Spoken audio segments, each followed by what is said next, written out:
Hello friends, मैं हूं समीर और आप देख रहे हैं समाज की खबरें हिंदी टीवी न्यूज़। आज बोरीवली वेस्ट में कोरा केंद्र पे बीजेपी पार्टी के द्वारा धरना प्रदर्शन किया गया।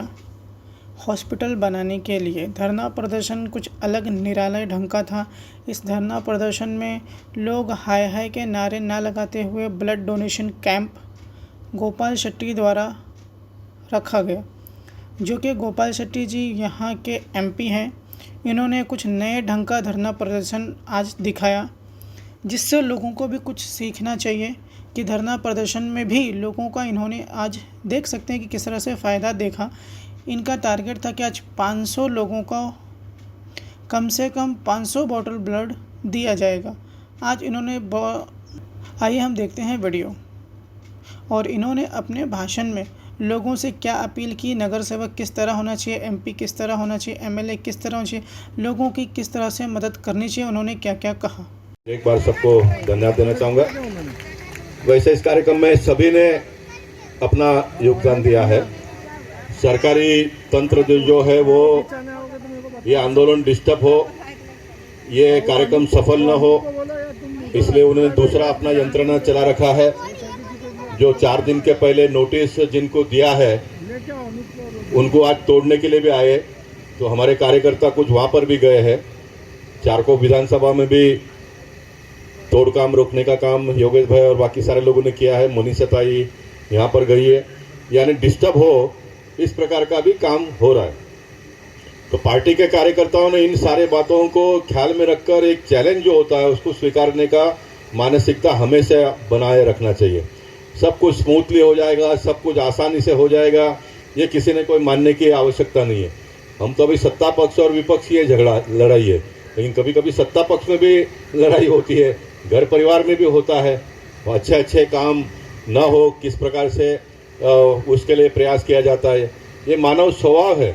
लेकिन पार्टी के कार्यकर्ताओं ने ध्यान में रखना चाहिए, ये सभी जो बातें जब होती भी है तो आप लोग अगर एक्टिवेट होकर कुछ काम को हाथ में लो कर नहीं ये होना ही चाहिए, तो बहुत सारे काम हो सकते हैं, बहुत सारे काम हो सकते हैं।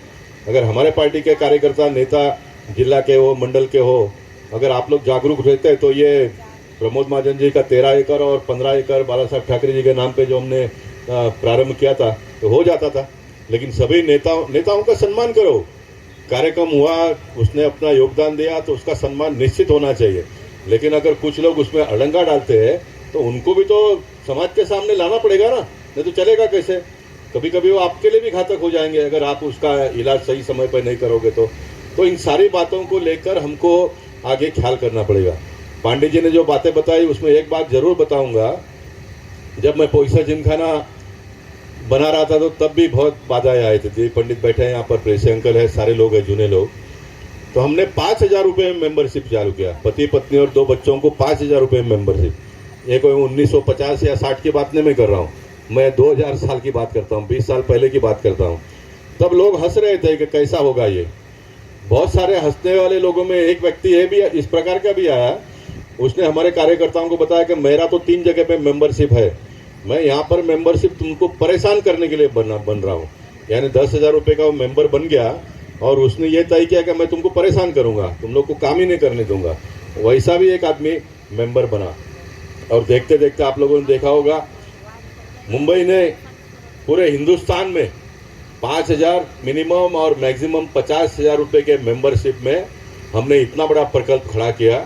उस प्रकल्प से मदद लेकर हमने वीर सावरकर खड़ा किया और बाकी सारे जितने भी प्रकल्प बोरीवली में हमने खड़ा किया उसमें पोईसर जिमखाना का बहुत बड़ा योगदान है। मैं ये उल्लेख आज इसलिए करता हूँ कि पांडे जी ने जो बात बताई, कोरोना का जब संकट आया, इतना सारा प्रकल्प हमने पूरा करके हमारे प्रामाणिक कार्यकर्ताओं के सहयोग से जो पैसा हमने बैंक में रखा, जो 8 करोड़ रुपये का बढ़ते बढ़ते सारा खर्चा करने के बाद में भी हमारा फिगर 22 करोड़ रुपये तक पहुंच गया। 22 करोड़ रुपये हमारे पोईसर जिमखाना में जमा रहा। और कोरोना जैसा एक समय आ गया, क्या करना, तो पैसा किसके पास मांगना, तो हमने कहा किसी के पास मांगने का नहीं, पोईसर जिमखाना देगा पैसा।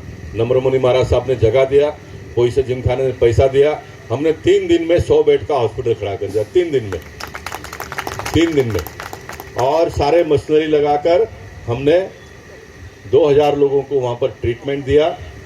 और 2000 लोगों को ट्रीटमेंट दिया, लेकिन मैं मानता हूँ कि 2 लाख लोगों को मनोबल बढ़ गया कि नहीं, मुझे अगर होगा तो मुझे यहाँ पर सुविधा मिलेगी। ये बहुत बड़ी बात होती है, बहुत बड़ी बात होती है। घर में जब शाम को हमारे बुजुर्ग आते हैं, समझो बच्चे होते हैं तो पप्पा अभी आएंगे, पप्पा नहीं आएंगे तो डर लगता है।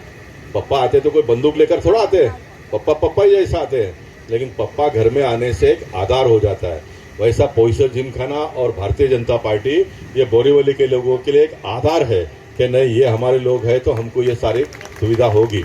और आज एक टीम है अपने पास। गोपाल शेट्टी जब भी हिम्मत करता है, बड़ा हिम्मत करता है, एकदम सबसे निराला करता है, तो उसके पीछे कारण है कि हमारी जो टीम है वो टीम को एक बार हमने कुछ कह दिया, और खास करके मैंने कह दिया, तो मुझे कभी भी पीछे मुड़कर देखना नहीं पड़ा। कार्यकर्ताओं ने सभी अपेक्षाओं को पूरा कर दिया। और मैं हमेशा कहता हूं कि मुझे जो कुछ भी आदेश आता है ऊपर से आता है, भगवान का आदेश आता है। आज सिर्फ हमने धरना किया होता तो आते थे इधर, थोड़े लोग बैठते थे, थोड़े लोग भाषण करते थे, लेकिन एक 500 बोतल का ब्लड का संकल्पना किया तो एक 500 का हमको एडिशनल सपोर्ट हो गया। 500 आदमी आते समय वो और एक को पकड़ के लेके आता है, 1000 आदमी का गर्दी हो जाता है। आज अगर शाम को 500 बोतल का ब्लड होता है, डोनेशन होता है, तो पूरे समाज में आज का ये चर्चा का विषय होगा कि ये पहला आंदोलन होगा जिसमें धरना के साथ साथ में 500 बोतल ब्लड भी इकट्ठा हुआ। और फिर ब्लड इकट्ठा करके हम रुके नहीं, हम आगे और बढ़ रहे हैं। हमने कहा कि हम 500 फुट का यहाँ पर परमिशन लेंगे सेट डालने का, और हम ओपीडी चालू करेंगे। और मैं चालू करूंगा यहाँ पर ओपीडी। डॉक्टरों को पकड़ के लेके आऊंगा, उनको बोलूंगा तुम फ्री सर्विस दो, दवा कंपनी वालों को बोलूंगा तुम दवा दो, अगर किसी को एक्सरे निकालने की जरूरत पड़ेगी तो ये पल्स है, यहाँ पर हमारे ठकराल साहब है और जितने भी है उनको हम कहेंगे भाई यहाँ से जो भी चिट्ठी आएगा आप 50% में करो, 50% में हो जाएगा। 5000 का काम 2500 में होगा, 6000 का लेते हैं हमारे का तो 3000 में करेंगे। वो भी अगर किसी गरीब के पास पैसा नहीं होगा तो 2 लोगों के पास से 1500 रुपया मांग कर उसका काम समय पर कैसा हो ये हम देख सकते हैं। और मैंने अपील किया है, एक 10-15 कार्यकर्ता जो इस प्रकार के फील्ड में काम कर सकते हैं, करने की जिनकी इच्छा है, वो नाम तुरंत दे दो। किसके पास नाम देना है तो कौन लेगा भाई जवाबदारी? दिलीप पंडित ले रहे हैं। दिलीप पंडित, नीरव तुम आ जाओ, तुम दिलीप पंडित को सपोर्ट किया करो, और भी जो भी होंगे जुड़ जाओ उनके साथ में। एक 10-15 लोगों का अगर टीम बन जाता है, अशोक शाह तो हमारे है ही, वो देख रही है, तो एक 10-15 लोगों की टीम बन जाती है तो इसमें से फिर आगे एक रास्ता निकलते जाता है। मैं आपको बताता हूं कि बोरीवली का यह हॉस्पिटल करने के लिए पैसा के बारे में चिंता करने की आवश्यकता ही नहीं है। पैसा गोपाल शेट्टी ने अपने 20, 25, 29 साल के राजनीतिक कैरियर में जो एक क्रेडिबिलिटी बनाई है, जो रिश्ता बनाया है, जो नाता बनाया है, पैसे को कभी हमने पैसे के बारे में सोचा भी नहीं। लेकिन अगर जरूरत पड़ा तो ये गोपाल शेट्टी एक बार पोईसर के ओ नाका से दहीसर का ओ नाका तक चक्कर मार लेगा, तो आवश्यकता से ज़्यादा पैसा भी हम जमा करेंगे। इतनी क्षमता बोरीवली में है और इतनी विश्वसनीयता भारतीय जनता पार्टी ने खड़ी की है, आप सबके जानकारी के लिए। और आज के समय पे तो पैसा बहुत आसानी से आ जाता है। अगर आपके पास जमीन है तो पैसा लगाने वाले 10 लोग आएंगे। पैसा का हमारा प्रॉब्लम ही नहीं है। पॉलिटिकल सिस्टम से लोगों से अपेक्षा ये है कि आप हमको परमिशन ला के दो, ये कोर्ट कचहरी का झंझट खत्म करो, ये कलेक्टर के लोगों ने जो गलत ये किया ये सब खत्म करो। मैं दिलीप पंडित को बताता हूँ, तुम 50 लोग जाकर अगर तहसीलदार के ऑफिस के सामने एक दिन का धरना करते हो और तुम्हारी मांग ये होनी चाहिए जो गलत रिपोर्ट जिसने किया है उसके ऊपर हम कार्रवाई करेंगे। उनका रिपोर्ट बाद में आन दो, ये यूनुस भाई को सब मालूम है कौन से ऑफिसर ने क्या लिखा है, वो सब आरटीआई से निकालेंगे तो सब पेपर मिल जाता है। उसके घर के सामने जाके धरना करूंगा। ये बताओ तुम्हारे बीबी बच्चों का जहाँ पर शादी होगा वहां पर आएंगे हम। ये इस प्रकार का डर उनके मन में पैदा करो तो ये ऑफिसर लोग गलत काम करने के पहले 3 बार सोचेंगे। तो इस प्रकार का काम हमको आने वाले दिनों में करना पड़ेगा। आप एक बहुत बड़ा लड़ाई लड़ते हो तो बाद में छोटे छोटे जो मस्ती करने वाले हैं वो ऑटोमेटिकली सीधा हो जाते हैं, अरे नहीं बाबा ये करके नहीं चलेगा। तो ये सारा हमको करना पड़ेगा। लोग हमको साथ देते हैं, कार्यकर्ता जब हमारे साथ में है तो ऐसे समय पर ये सारे जितने भी प्रॉब्लम्स है ये हमको सॉल्व करना है। अब ये मैं नहीं करूँगा तो मुझे कौन पूछने वाला है? बताओ, मुझे कोई बीजेपी का कार्यकर्ता ने आके बताया कि ये हॉस्पिटल होना चाहिए, मुझे कोई नगर सेवक ने आकर बताया कि हॉस्पिटल होना चाहिए, किसी ने भी नहीं बताया। लेकिन मैं एक सांसद के नाते मैं मानता हूँ कि मेरी जवाबदारी बनती है, मेरा ये फर्ज बनता है कि मैं करूँ। मैंने जब इतने सारे सब प्रकल्प दिए, मैंने डायलिसिस सेंटर 8 बनाए, 1, 2 नहीं, 3 नहीं, 4 नहीं, 8। और मुझे खुशी हुई कि जब मैं दिल्ली गया तो मोदी जी ने इस डायलिसिस सेंटर को पूरे देश भर में पहुंचाया। 3000 डायलिसिस सेंटर मोदी जी ने खोला, 3000। पहले डायलिसिस सेंटर ही सरकार का विषय एजेंडा में ही नहीं था, ये डायलिसिस हमने यहाँ पर शुरू किया और ये 3000 सेंटर आज पूरे देश भर में मोदी जी के नेतृत्व में 3000 सेंटर डायलिसिस का हुआ। तो ऐसे बहुत सारे प्रकल्पों को, बहुत सारे आइडियाज़ को मैं लेकर चलते रहता हूँ, काम करते रहता हूँ और मुझे पूरा आत्मविश्वास है कि ये प्रकल्प हम बहुत जल्दी से जल्दी शुरू करेंगे। आप जानते हो इसमें कितनी बड़ी ताकत है साहब, इतना बड़ा जब हॉस्पिटल शुरू होगा तो इसमें 500 डॉक्टर, नर्स और सारे वार्ड बॉय, इतने सारे लोगों को रोजगार मिलेगा इसमें। और कहाँ के लोगों को मिलेगा? सबसे पहले तो बोरीवली के लोगों को मिलेगा। यहाँ पर इतने सारे लोग इलाज करने के लिए आएंगे, आजू बाजू के सारे मेडिकल स्टोर्स पहले से ज़्यादा चलने लगेंगे। आज जो पूरा पैसा शहर के ओर जाता है, इतनी बड़ी ताकत है इसमें साहब, बहुत बड़ी ताकत है। और सो जाइए, खाओ पियो, फिर वापस आराम से निकलो। यहाँ पर तो पेशाब करने की भी व्यवस्था नहीं है किसी को कहीं पर भी। ये अपना देश का हालत है, ये करना पड़ेगा हमको आने वाले दिनों में। ये सारा होगा जब एक देश के प्रधानमंत्री आ गए, स्वच्छ भारत का अभियान का उन्होंने घोषणा किया, तो सब हर फ्लैट के सामने बच्चे लोग रोड पे बैठ जाते हैं। यानी एक फैसल ही हो गया था, एक कार्यक्रम ही हो गया था। माँ अपने बच्चे को आराम से हाथ में पकड़ के लेके आती है, रास्ते पे बिठाती है, उसका प्रक्रिया पूरा हो गया, वो चले जाती है वहाँ पर, वो सब प्रॉपर्टी वहाँ पर छोड़ के चले जाते हैं। लेकिन एक देश के प्रधानमंत्री ने घोषणा कर दिया, आज आप कोई रोड पे आपको एक बच्चा टॉयलेट करते हुए दिखाई नहीं देगा। कितनी बड़ी क्रांति हो गई 6 साल में, कितनी बड़ी क्रांति हो गई है 6 साल में। आज हमारे देश के प्रधानमंत्री बोलते हैं हर घर जल। मैं निवेदन करता हूं सभी लोगों से, नगर सेवकों से, टूट पड़ो ऑफिसरों के साथ में। बिल्डिंग इलीगल है, हमारा काम नहीं देखने का, तुम्हारा पाप है बोलने का, ये तुम्हारा पाप। घर में माँ लड़ती है ना पिताजी के साथ में, जन्म दिया है बच्चे को तो लाओ भाई, खाने पीने का व्यवस्था करो, कपड़ा लाओ दिवाली को, पति के साथ में लड़ती है, वैसा तुमको भी लड़ना पड़ेगा। नहीं, ये तुम्हारा पाप है, बिल्डिंग खड़ा किया है, पानी इसको मिलना ही चाहिए। कमलेश हमारा चला गया स्टैंडिंग कमेटी में, अपने नगर सेवक से नहीं हुआ तो मैंने उसको दे दिया। गंगा जमुना बिल्डिंग का क्या हुआ, कोई बता पाएगा क्या? राजेश, पूछो राजेश को। 29 साल हो गया बिल्डिंग खड़ा है, टैंकर का पानी लाके अभी भी पीते हैं, पानी देते नहीं म्यूनसिपालिटी के लोग। तो दूसरी जगह पर झोपड़पट्टी बनती है, वहां पर पानी मिलता है, क्योंकि वहां के लोग लड़ते हैं, वहां के लोग झगड़ते हैं, वहां के लोग संघर्ष करते हैं। अपना देश का एक बड़ा समाज इस प्रकार का है कि वो लड़ना ही नहीं चाहता है, वो पूरा अपना जीवन पूरा कर देता है, ऐसा ही पूरा अपना जीवन पूरा कर देता है। अभी रमेश सामने बैठा है, मेरा भाषण सुन रहा है, 40 साल बिता दिया पार्टी में, कुछ मिलता नहीं है। आजकल नए लोग आ जाते हैं, चश्मा बिस्मा लगा के फोटो निकाल देते हैं, यहाँ फोटो निकाल के फिर ऊपर जाते हैं मुंबई, वहाँ 2-4 फोटो निकाल देते हैं, फिर एक बुक छापते हैं, वो लेके जाते हैं दिल्ली में और वहाँ पर बता देते हैं। कभी कभी किसका जैकपॉट लग भी जाता है, ये चश्मा लगा के फोटो निकाल कर टिकट लेके आते हैं, लड़ते हैं।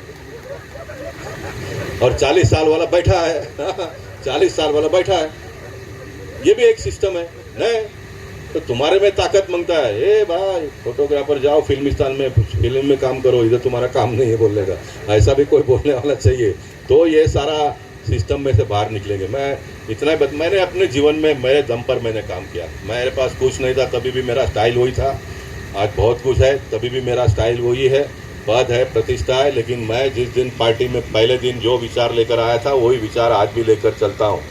मुझे कहीं पर भी जाने में, कहीं पर भी बैठने में, कोई भी लड़ाई लड़ने में जरा भी संकोच होता नहीं। मैं मानता हूँ कि भगवान ने मुझे दिया हुआ काम है, ये मैं कर रहा हूँ।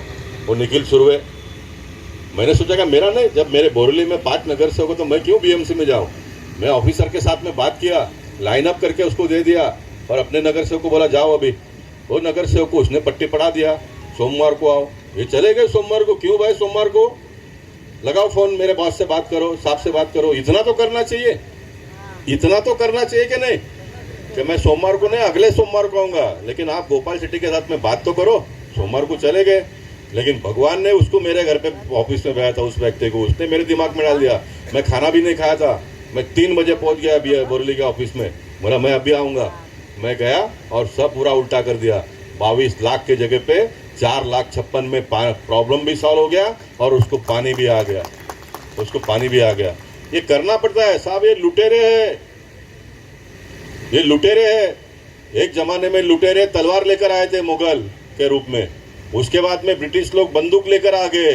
अभी ये लुटेरे पेन लेकर आए, पेन 5 लिखते हैं, उसके आगे 1 लिखते हैं, 15 हो गया। 15 हो गया, उसको 5 दे दिया तो ये एक का लाइन निकाल के फिर वापस 5 का, गवर्नमेंट के लिए 5 ही ला कर रख देते हैं, नहीं 5 ही। ये सब पेन वाले अभी लुटेरे आ गए। तो ये पेन वाले लुटेरों को ठीक करने के लिए ये वाइस भगवान ने आपको ताकत दी, आप नेता हो गए, आप मार्केट में आ गए, मैं नगर सेवक बनूंगा, मैं आमदार बनूंगा। तो नगर सेवक और आमदार का और खासदार का काम खाली होटल किसी का जाके भूमि पूजन काटने का, फीता काटने का, फोटो गिराने का, कहीं आंदोलन में आकर आधा घंटे का भाषण करने का, ये तो है ही। लेकिन उसके साथ साथ में ये है साहब, आप कभी कभी जनप्रतिनिधियों से निवेदन करूंगा, पूरा 1 महीने में अगर एक भी लड़के झगड़ के आप किसी को न्याय नहीं देते हो तो भगवान के दरबार में आपका नोंद हो जाता है। ये भी पक्का लिख लो, आप पक्का लिख लो। और एक लड़के झगड़ के संघर्ष करके आप किसी को न्याय देते हो तो वो भी आपका उधर दर्ज होता है, लेकिन दर्ज अच्छे बुक में होना चाहिए। भगवान के पास 2 बुक है हाँ, एक बैड काम का बुक और एक गुड काम का बुक। तो अपना दर्ज गुड काम में होना चाहिए, गुड काम में होना चाहिए। फिर ऑटोमेटिकली भगवान सारी व्यवस्था करते हैं, सारी व्यवस्था करते हैं। आप 12 बजे आके सो जाओ, रात को 1 बजे आके सो जाओ, 2 बजे सो जाओ, आप सवेरे 7 बजे उठ के खड़े हो जाएंगे। ताकत आपको भगवान देते हैं। आप जाओ ऑफिस में, वहाँ 10 लफड़े आते ही वो भगवान ही भेजते हैं। वो 10 लफड़े को सवाल करने के लिए और कोई ना कोई आ जाता है कार्यकर्ता, और कोई ना कोई दाता आ जाता है। आपको खाली पोस्टमैन का काम करने का वहाँ पर बैठकर, यहाँ से यहाँ, यहाँ से यहाँ हो गया, ये सारा होता है साहब। लेकिन आपकी भावना होनी चाहिए करने की, है ना, भावना होनी चाहिए। अब मुझे कोई किसी ने नहीं बताया था, लेकिन मैं मानता हूँ कि ये मेरा काम है, ये मैं करूँगा। अब इसके बाद में वो चिकुवाड़ी का जंक्शन पे 10 साल हो गया, 127 बार कोर्ट में तारीख गिरा। अब वहाँ मैं बोर्ड लगा रहा हूँ, 127 बार कोर्ट में तारीख गिरी, अभी तक उसका निपटारा ही नहीं हो रहा है। उसका मैंने काम चालू किया था, वो जमीन मालिक ने जाके खोटा केस लेके आया। कल उसको भी मैंने बुला के समझा दिया, अपने लोगों का बीएम सुगु का इसको खत्म करो जल्दी करके। एक चिकुवाड़ी के जंक्शन पे एक बहुत अच्छा बच्चों को खेल कूदने के लिए मैंने जितने प्रकल्प लिए थे उसमें से वो एक पेंडिंग है, बाकी का सारा काम चालू है, तो वो भी मैं करूँगा। मैं आप सबसे इतना ही निवेदन करूँगा कि जब कभी भी पार्टी के माध्यम से इस प्रकार का आह्वानात्मक कार्यक्रम हम लोग लेंगे तो आप हमेशा आते हो, आज भी आए हो। जैसे पांडे जी ने कहा कि 7:30 बजे 4000 लोगों को इकट्ठा करना और 7 किलोमीटर का पदयात्रा का कार्यक्रम हो और उसमें लोगों ने आना, मैं मानता हूं कि मेरे जीवन के बहुत सबसे बड़ी वो उपलब्धि है। साहब पैसे देकर आते नहीं है। राहुल गांधी बेचारा परेशान इसलिए हो गया कि पैसे देकर आते हैं लेकिन नोट लेके भाग जाते हैं, मोर्चा के जगह पे फ्लॉप हो जाता है पैसे लेकर भाग जाते हैं लोग, और अपने यहाँ पर मुफ्त में आते हैं, 3-3 घंटा बिगाड़ते हैं, चलते हैं 7-7 किलोमीटर। तो ये बहुत बड़ी देन है हम सब लोगों के लिए, हमारे सब लोगों के लिए बहुत बड़ी देन है। मंगल प्रभात जी आएंगे, अंतिम एक छोटा सा फिर एक बार मेरा भाषण होगा। कितना हो गया भैया फिगर?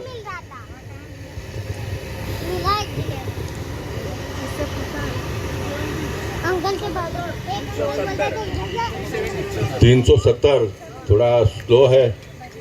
हाँ, वो बीच के समय पे रेलवे भी थोड़ा स्लो चलता है, बाद में शाम को फास्ट दौड़ती है, लेकिन जितना हो सके उतना पूरा करो भैया।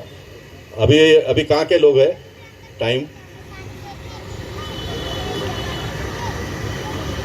माँ आगाड़ी और माला जोर मारो।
समाज की खबरें हिंदी न्यूज चैनल को सब्सक्राइब करें, बेल आइकन दबाना ना भूलें। अगर आपको अच्छा लगे तो लाइक और शेयर भी जरूर करें। अगर आपको हमारे साथ जुड़ना चाहते हैं, अगर किसी भी तरीके का न्यूज़ या एडवर्टाइजमेंट देना चाहते हैं तो आप हमें इस नंबर पर कॉल करें 7666471110। धन्यवाद।